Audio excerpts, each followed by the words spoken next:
Well, Ken, I guess this is the first of the really good awards for baseball players. Well, Julie, the American League Rookie of the Year, there were a lot of outstanding rookies in the American League, but one stood head and shoulders above the rest, and not just because he was 6'5".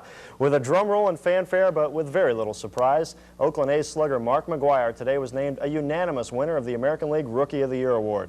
The Big Mac set a big league rookie record for home runs with 49 while driving in 118 runs and hitting .289. Just this year, the award was renamed the Jackie Robinson Award in honor of K. Rosone, who was the first recipient of the honor back in 1947. Kansas City infielder Kevin Seitzer finished a distant second in the balloting, with Detroit catcher Matt Noakes third. McGwire's award gives the A's 2 straight rookie winners. Their other slugger, Jose Canseco, won it last year. Speaking of heavy hitters, this Saturday's game between Florida State and Auburn is the heavyweight bout of the year so far in the Southeast. And to be honest, big games are something the Florida State Seminoles haven't fared too well in recent years. Tonight, our Don Evans asks the $64,000 question: why haven't the Seminoles been able to get it done when it matters most? You know, a lot of teams can play 10 years never getting a game like Miami. Never have a game where that top-ranked team's playing in their own backyard. Here we are with a second one within 4 games. That Miami game was the latest time Florida State's been in a gigantic game against a big-name opponent and come up just short. Bowden has had his chances over the years. 3 matchups against the Oklahoma Sooners have also ended with the Seminoles on the short end. The '80 Orange Bowl loss cost them a national championship. And, of course, there are the Florida Gators, the glamour team of the Sunshine State, and a 6-game Seminole losing streak is part of a 6-22-1 slate. That type of record against big-name opponents has put the collar of big-game loser on the Tribe. Bowden has heard it over the years. I could get tired of it pretty easily, you know, if I listen to it all the time, but that's how many schools have you heard them say that about?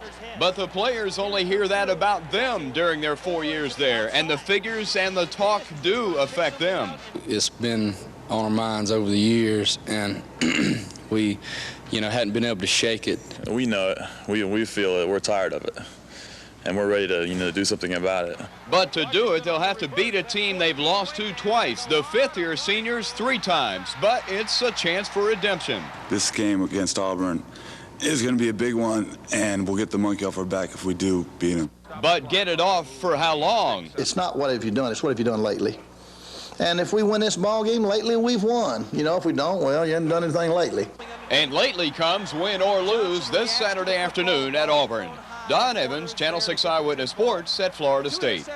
Now, there is another huge game on the Southeastern football schedule this Saturday, the Florida-Georgia game, or the Georgia-Florida game, depending on your allegiances. However you say it, it should be another interstate war. Last year, Florida scored 21 second-half points in beating Georgia 31-19. The Bulldogs have long memories. It doesn't take much to get them up for this one.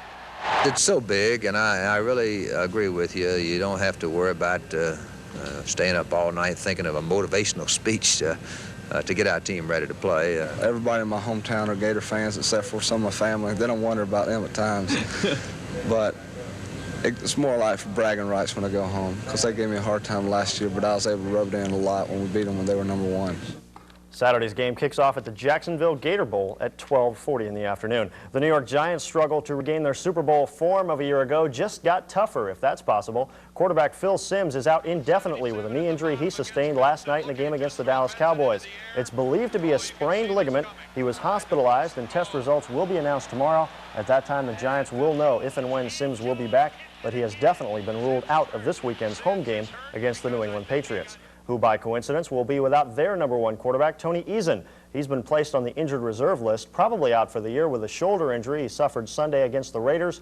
With Eason out, Steve Grogan becomes the Pats starter, with Doug Flutie moving up to #2. Okay, let's go to the hoop. I know the NBA regular season doesn't officially tip off till Friday, but when the annual Hall of Fame game rolls around, you know it's getting close. Tonight, the Bulls and Michael Jordan against the world champion Los Angeles Lakers. And in the first half, James Worthy off the Chicago turnover drives in. Beautiful scoop shot for 2. It was 36-29, LA leading after 1. But Michael Jordan answered back with a double scoop, if you please. This one goes in somehow. Dr. J. Julius Ervin says, that's the way I used to do it. Bulls led 67-60 at the half. The Lakers in midseason form on the fast break, so what else is new? AC Green on the slam off the pass from Michael Cooper. But Jordan, with 36 big points tonight in the first 3 quarters alone, the Bulls really didn't need him in the fourth as they go on to down the Lakers tonight, 128-114. Meantime, NBA officials say Miami is in danger of losing its NBA expansion franchise if it doesn't have 10,000 season tickets sold by the 1st of December. The Miami Heat is about 2,500 tickets shy of the league-imposed minimum for its 4 expansion teams.